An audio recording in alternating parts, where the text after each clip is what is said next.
जहिया से चढ़ल बसवनवा हो सबके हुकबता पूजा नामा हो सबके हुकबता पूजा नामा हो जहिया से चढ़ल बसवनवा हो सबके हुकबता पूजा नामा हो भंगिया धतूरा बेल औरी पाती हउए भोला के भोजा नामा हो जहिया से चढ़ल बसवनवा हो सबके हुकबता पूजा नामा हो। प्रेम से बोलो शिव शंकर भगवान की।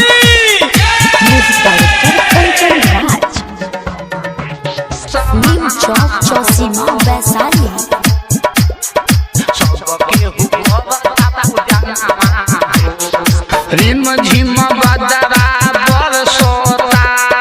हमरो मनवा तरसोता होइले ना सैया भोरे एक एक दिनवा सरकोता कैसे देव घर जाई हो भंगिया धतूरा चढ़ाई हो खोवा मलाई शिव के मन ही न भावे खाले खाली भंगवा हो जहिया से चढ़ल बसवनवा हो डीजे कंचन राज,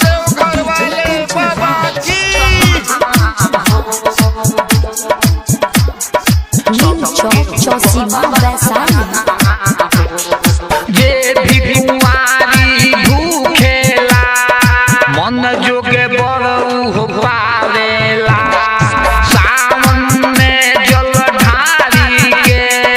हर हर बम बम गावेला ओकर बात अनोखे बा बाकी दुनिया धोखे बा कहे शशि भूषण जन्म जन्म के